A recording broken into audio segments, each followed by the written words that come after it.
नमस्कार दोस्तों, स्वागत है आपका साइंस जर्नी में। आज का एपिसोड बेहद ही खास है क्योंकि आज मैं कुछ ऐसे फैक्ट्स को आपके सामने रखने वाला हूं जो अब तक कहीं पे भी आपको नहीं दिखाया गया है। मेरे पास एक वीडियो मेरे कई सारे सब्सक्राइबर ने शेयर की हुई है जिसमें एक एंकर है जो अपना नाम गौरव बताता है और वो रामायण के साइंटिफिक एविडेंस देने की बात कर रहा है। कभी एस्ट्रोलॉजिकल डेटा दे रहा है, कभी कोई किसी साइंटिस्ट का नाम ले रहा है। बहरहाल सच्चाई क्या है वो तो इस वीडियो को आपको अंतिम तक देखने के बाद ही पता चलेगी। तो दोस्तों आइए देखते हैं इस बंदे की एक एक क्लेम को और फिर उसका एक्चुअल फैक्ट क्या है वो भी सामने आते जाएगा। क्लेम नंबर 1, वो ओरिजिनली महर्षि वाल्मीकि द्वारा लिखी गई थी कुछ 400 से 100 बीसी।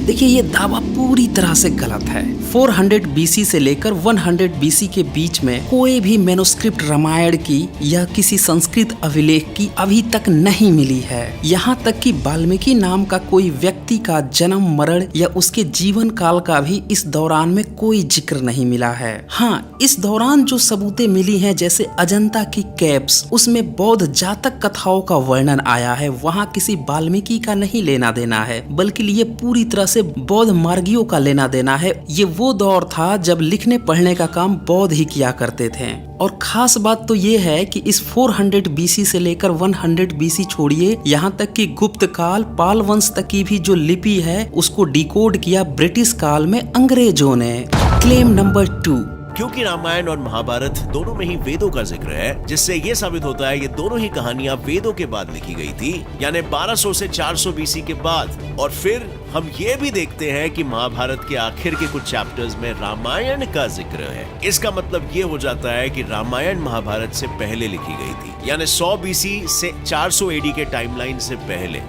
ये दावा भी वैसा ही है जैसे एक तो नीम दूजा करेला चढ़ा। सन 1031 में अबू रेहान मुहम्मद इब्न अहमद अल बरूनी ने भारत में आकर यहाँ संस्कृत सीखी और यहाँ के कई पुस्तकों का अनुवाद अरबियों के लिए किया और अरबियों की कई पुस्तक का अनुवाद संस्कृत में किया। उसने साफ साफ लिखा कि वेद 11वीं सेंचुरी तक नहीं लिखे गए थे। उसने अपने 12 चैप्टर में लिखा है ब्राह्मण लोग वेद को लिखने की आज्ञा नहीं देते क्योंकि उनका उच्चारण विशेष ताल स्वरों से होता है। वे लेखनी का प्रयोग इसीलिए नहीं करते कि कहीं कोई अशुद्धि और लिखित पाठ में कोई अधिकता या न्यूनता न हो जाए। उसने ये भी लिखा कि इस कारण वे कई बार वेद को भूल जाने से इसे खो भी चुके हैं। यानी 11वीं सेंचुरी तक तो वेद नहीं लिखा गया था।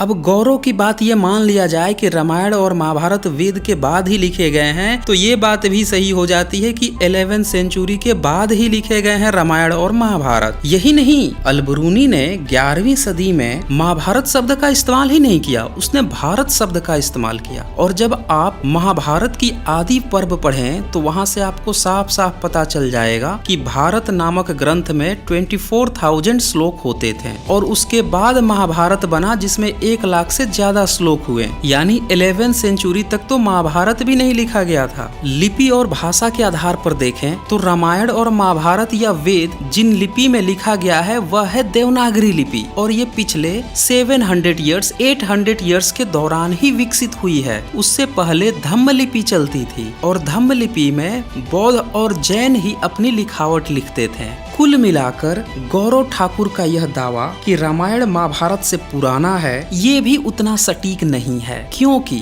बृहदारण्यक उपनिषद अगर आप पढ़ें तो उसमें राजा जनक जो कि सीता के पिता हैं वो अपने दरबार में याज्ञवल्क्य ऋषि से राजा परीक्षित के बारे में पूछ रहे हैं। और ये परीक्षित कौन है तो ये अर्जुन का पोता और अभिमन्यु का पुत्र है। यही नहीं, महाभारत में जो 12 राशियां हैं उनका प्रयोग नहीं हुआ है जबकि रामायण में फ्रिक्वेंटली ये प्रयोग हो रहा है। इसके अलावा जो लेखनी है महाभारत की उसकी लिखावट भी रामायण की जो क्लासिकल संस्कृत है उससे पुरानी मानी जाती है। तो कुल मिला के रामायण पुराना है लेखनी में या महाभारत, ये पूरी तरह से विवादित मुद्दा है। यानी गौरव का ये दावा भी टाए टाए फिस निकला। इसका नेक्स्ट क्लेम सुने। और इसी में अगर हम संस्कृत भाषा का एवोल्यूशन डेटा भी ऐड कर दे तो हमें ये पता चलता है कि रामायण में जो संस्कृत इस्तेमाल की गई है ना वो 400 बीसी के बाद ज्यादा कॉमन थी। पता नहीं इस गौरव ने किस गुफा में पढ़ाई की है। इसे ये भी नहीं पता कि रामायण में जो क्लासिकल संस्कृत प्रयोग की गई है वो पिछले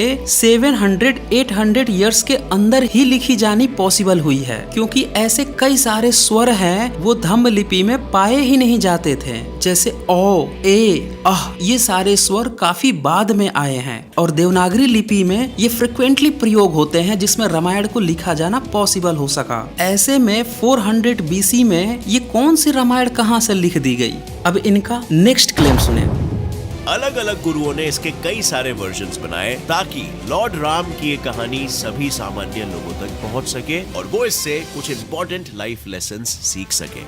क्या कहा? रामायण से इम्पोर्टेंट लेसन? चलो इस पर अभी हम बात करेंगे। पहले हम कालिदास का लिखा हुआ इस पर बात कर लेते हैं। अब कालिदास ने क्या लिखा, कहाँ पे उसका जन्म हुआ, कहाँ पे उसका मरण हुआ, इसका आज तक कुछ भी पता नहीं चला। ज्यादातर इतिहासकार तो इसे काल्पनिक मानते हैं। यहाँ तक कि उसके समय की जो लिपि है वो ब्रिटिश काल में अंग्रेजों ने डिकोड की है, और बाकी के जो इसने अन्य लोगों का नाम लिया जैसे कामवन और तुलसी, इन सब के रामायण तो आपस में मैच ही नहीं करते। इससे साफ साफ पता चलता है कि ये जितने भी लेखक थे इनमें से किसी को भी रामायण नहीं पता था। ये कहीं से कॉपी पेस्ट करके मन मुताबिक स्क्रिप्ट लिखे जा रहे थे। अब इसके साथ ही एक और फैक्ट आपको बता देता हूँ। कात्यायनी पुत्र के नाम पर एक किताब आई है ज्ञान प्रस्थान, जो कि रामायण का टीका कही जाती है। इसमें 12,000 श्लोक हैं, जबकि आज का जो रामायण है उसमें 24,000 श्लोक हैं। इससे साफ साफ पता चलता है कि बाद में रामायण में मिलावट कर करके डबल कर दिया गया है। और कहां से इन लोगों ने ये सारी घटनाएं लिखी? तो ये सारी घटनाएं धम्म लिपि में जो पाली भाषा में जातक कथाएं लिखी गई थी बौद्धों के द्वारा, उसी से नकल करके इन लोगों ने लिखी है। यानी कि ये रामायण कंप्लीटली चोरी का माल है। आगे मैं कुछ और भी फैक्ट दूंगा, आप देखते जाएं।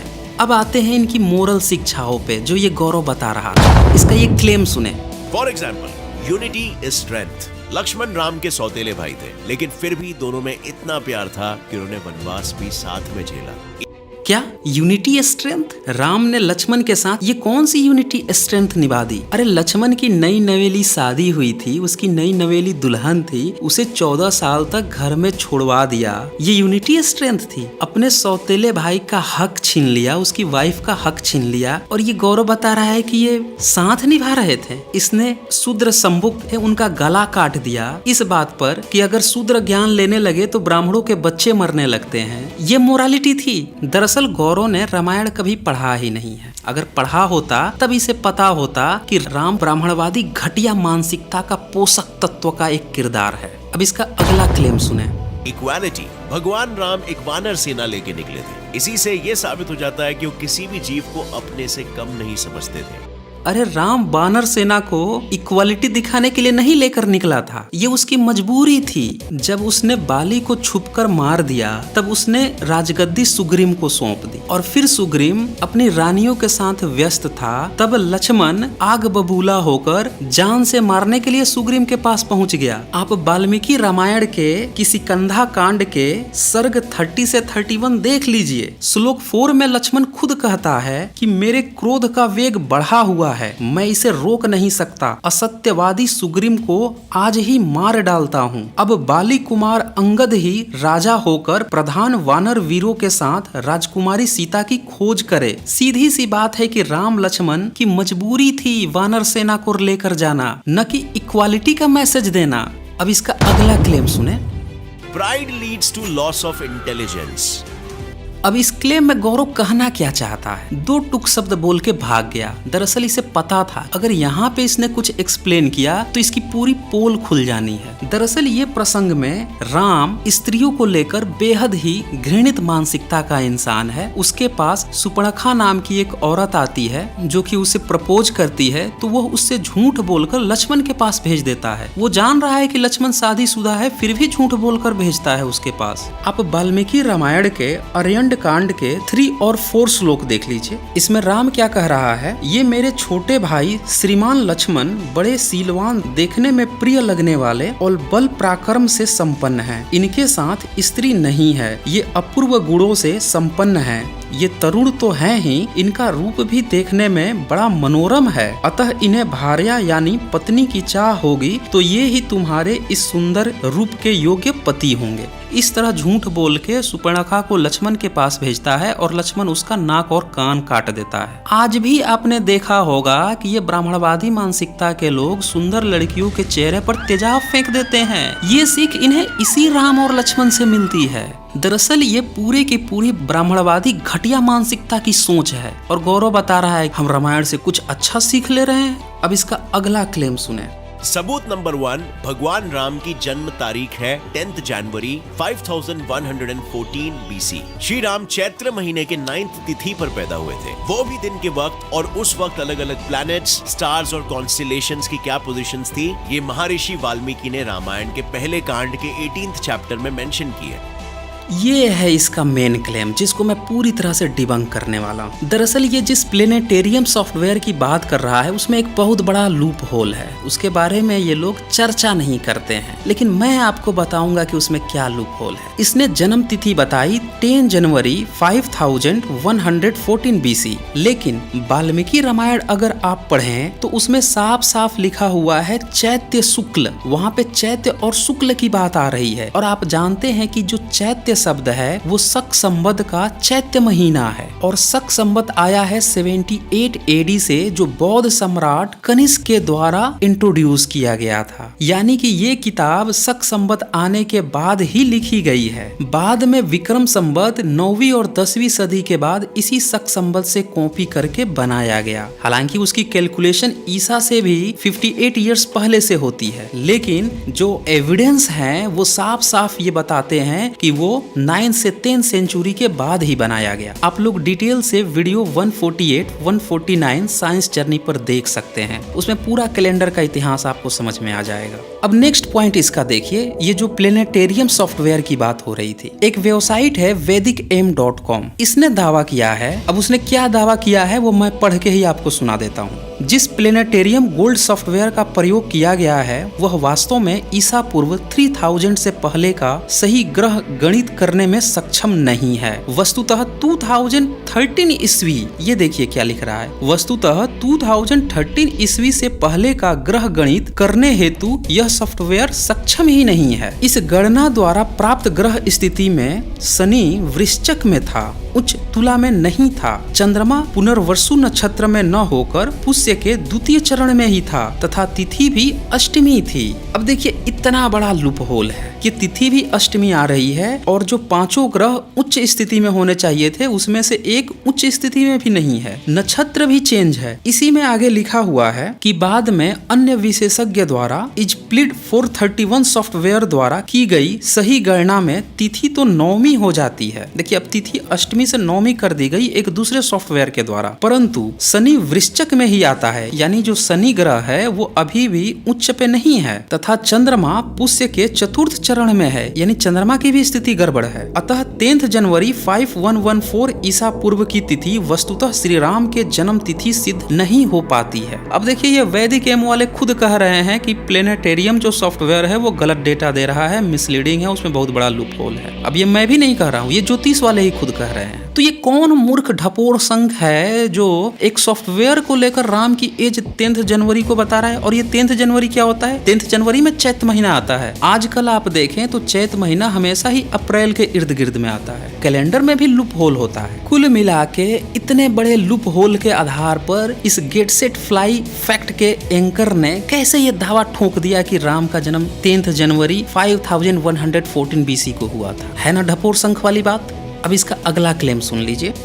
जब institute of scientific research on Vedas ने इस एस्ट्रोनॉमिकल रेफरेंसेस को अमेरिका से खरीदे हुए प्लैनेटोरियम सॉफ्टवेयर में डालकर देखा, तब उन्हें यह पता चला कि प्लैनेट्स और स्टार्स की ऐसी पोजीशन 10 जनवरी 5114 बीसी के दोपहर के वक्त हुई थी। और इससे भी ज्यादा इंटरेस्टिंग बात क्या है आपको पता है कि इस डेट को जब लूनर कैलेंडर यानी हमारे भारतीय कैलेंडर में कन्वर्ट करके देखा गया, तब यह पता चला कि लूनर कैलेंडर के अनुसार ये डेट शुक्ल पक्षा के 9th डे पर आता है in the month of Chaitra, और वो भी बराबर 12 से 1 PM के बीच में। ऐसे ही एस्ट्रोनॉमिकल रेफरेंसेस राम के अन्य सौतेले भाई यानी लक्ष्मण, भरत और शत्रुघ्न के जन्म पर भी दिए गए, जिन्हें अगर हम प्लैनेटोरियम सॉफ्टवेयर में डालते हैं तो राम के जन्म के कुछ सालों बाद ही इनकी भी टाइमलाइन सामने आती है। तो क्या कहा इनने? राम के सौतेले भाइयों का जन्म उसके कुछ वर्षों बाद? वे बेवकूफ हो गए हो क्या? खीर एक साथ खाया था। आप बालकांड के ही 16वें सर्ग को ध्यान से पढ़ लो, उसका 31 श्लोक देख लो। तीनों रानियां एक साथ खीर खा के एक साथ बच्चे पैदा कर रही हैं। अरे कुछ एक दिन का अंतर हो सकता है, लेकिन ये गौरव तो बता रहा है कि कई वर्षों का अंतर आ रहा है प्लेनेटेरियम सॉफ्टवेयर से निकालने पर। देखिए यहीं पे पकड़ी गई इनकी चोरी। और जिस 18 चैप्टर में ग्रह नक्षत्र की बात कर रहा है, उसी के 11 से लेकर 15 श्लोक को ध्यान से देख लो। उसमें तो बोल रहा है कि राम आधे खीर से पैदा हुआ, भरत जो है 1/4 के भी कम हिस्से के खीर से पैदा हुआ, और बाकी के दोनों भाई जो बचे हुए खीर थे उनसे पैदा हुए। अब ये खीर की पैदाइश की बात हो रही है, इसको ये प्लेनेटेरियम सॉफ्टवेयर से निकाल के बता रहा है, वो भी कई वर्षों का अंतर बता रहा है। ऐसे ही गलत हो गया। अब इनका नेक्स्ट क्लेम देख लीजिए। Myth number 2. Ram's age during exile was 25.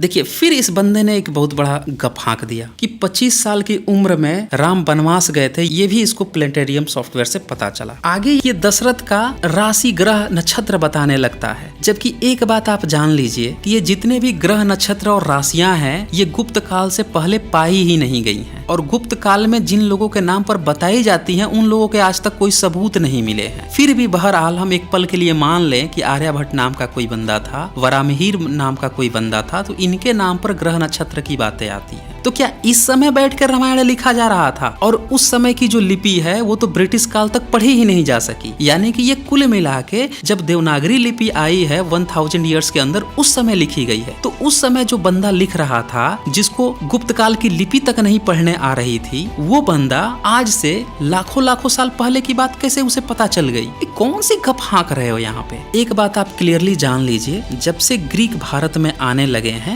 तभी से भारत में ग्रह नक्षत्र राशियों का कंसेप्ट आना शुरू हुआ है। यानी ये कहानी भी काफी बाद में रची बुनी गई है, और उसके आधार पर ये रिवर्स बैक जा रहे हैं, टाइम ट्रेवलिंग करके पहुंचा दे रहे हैं कि राम का जन्म हजारों साल पहले हुआ और लाखों साल पहले हुआ। अब इसका अगला क्लेम सुने। सबूत नंबर 3. राम सेतु आज से 7000 साल पहले बनाया गया था, यानी तकरीबन 5000 BC के अराउंड। देखिए यहाँ भी इसने एक बहुत बड़ी झूठ का सहारा लिया है। ये बोल रहा है कि राम सेतु जो है 7000 ईयर्स पहले बनाया गया। अरे ढपोर शंख महोदय, रामायण ढंग से तुम पढ़ लेते तो उसमें त्रेता युग की बात आ रही है, और बंदर भालू जो है उठा के बड़े बड़े पहाड़ समुद्र में डाल रहे हैं, रास्ता बना रहे हैं, ये बात लिखी हुई है। लेकिन जिसे तुम राम सेतु बता रहे हो वो राम सेतु नहीं है, वो कोरल रिप्स का जमाव है। और ये जो कार्बन डेटिंग की बात कर रहा था, इस बंदे को पता भी नहीं है कि पत्थरों की कार्बन डेटिंग नहीं होती है। कार्बन डेटिंग उन पदार्थों की होती है जिनमें कार्बन अवेलेबल हो, जैसे कोरल रिप्स। ये जंतु होते हैं, लेकिन जब मरते हैं तो एक के ऊपर एक इकट्ठे होते जाते हैं, कार्बन का इनमें अवशेष होता है, इनकी कार्बन डेटिंग होती है। और फिर इसने एक सहारा ले लिया चेल्सी रोज का। ये भी दावा पूरी तरह गलत है। अरे वो महिला बता रही है 4000 ईयर्स पहले वहां पे सेंड है। इसकी मैंने पूरी डिटेल्स बना रखी है, आप लोग वीडियो 123 देख लीजिए। जिस साइंस चैनल का ये हवाला दे रहा है उसकी एक्चुअल स्टेटमेंट क्या थी, और ये जो अंधभक्त हैं जो खुद ही ख्याली पुलाव पकाकर अपने नए नए स्टेटमेंट बनाए जा रहे हैं उनके नाम पर, इन लोगों का क्या स्टेटमेंट है। आप वीडियो 31 भी देख लीजिएगा। राम सेतु पर मैंने 2 वीडियो बनाई है, इनका लिंक भी मैं डिस्क्रिप्शन में दे दूंगा, वहां से भी आप इसे देख सकते हैं। पूरा क्लियर हो जाएगा कि इस तथाकथित राम सेतु का कुछ लेना देना ही नहीं है रामायण से। अब आते हैं इस बंदे के आखिरी क्लेम पे। ये सिर्फ यहीं पर खत्म नहीं होता, क्योंकि रामायण के अनुसार रावण के महल के एंट्रेंस की पहरेदारी 4 टस्क्स वाले हाथी किया करते थे। अब ये कोई काल्पनिक जीव नहीं है, ऐसे जीव 1 मिलियन साल पहले एग्जिस्ट किया करते थे। दरअसल इसने कभी रामायण पढ़ा ही नहीं है। रामायण के सुंदर कांड के 9वें सर्ग के 5th श्लोक में 3 से 4 हाथी के दांत की बात की गई है, और वो जो सीन है वो रावण के अंतःपुर का बताया जा रहा है। लेकिन ये कॉपी किया गया है बुद्ध चरितम में, जो गौतम का अंतःवास था वहां से। ये बात मैं नहीं कह रहा हूँ, ये बात जो है E.B. कार्डवेल ने कहा है। जब वो बुद्ध चरितम के अपने संस्करण लिख रहे थे तब उन्होंने ये पाया कि रामायण का जो सुंदर कांड है उसका 9th से 11th सर्ग तक, मतलब 1-2 श्लोक नहीं, पूरे के पूरे जो 3 सर्ग हैं 9, 10, 11, और इसी 9 सर्ग का ये श्लोक है जिसमें 3-4 हाथी की बात आ रही है। ये पूरे के पूरे कॉपी किए गए हैं बुद्ध चरितम के चैप्टर 5 से। ये है इनकी चोरकटई। हर चीज इनकी बौद्ध ग्रंथों से, जैन ग्रंथों से कॉपी पेस्ट होती है। आपको बस दोनों का कंपैरेटिव स्टडी करना है। ये बात बताइए विदेशी तक कह के जा रहे हैं। बहरहाल इस पॉइंट को अगर साइड भी कर दें तो अब बात आती है कि ये 3-4 दांत वाले हाथी जो हैं 1 मिलियन ईयर्स पुराने अगर हैं तो इससे रामायण का क्या लेना देना? क्या 10 लाख साल पहले इंसान महल बना के रहते थे और हाथियां उनकी पहरेदारी करती थी? क्या साबित होता है इससे? जब इतना ही साबित करना होगा तो उत्तरकांड का जो सर्ग 35 है उसमें एक बानर का बच्चा जो है लाखों किलोमीटर ऊपर आसमान में उड़ जाता है और सूर्य को हाथ से पकड़ लेता है। इसमें कौन सा विज्ञान है? ये क्यों नहीं देख लेते? ये भी तो वाल्मीकि रामायण में लिखा हुआ है। ऐसे हजारों गप्पे लिखी हुई है इसमें, लेकिन इस बंदे ने एक पॉइंट को उठाकर इसको साइंस से जोड़ने की कोशिश की। दरअसल ईवी कार्डवेल ने साफ साफ लिखा है कि अश्वघोष रचित बुद्ध चरितम के गौतम के अंतःपुर का दृश्य है वह आवश्यक अंग है, जबकि रामायण के सुंदर कांड का सर्ग 9 से 11 तक का दृश्य अनावश्यक विस्तार है। वस्तुतः यह अंश वाल्मीकि का नहीं,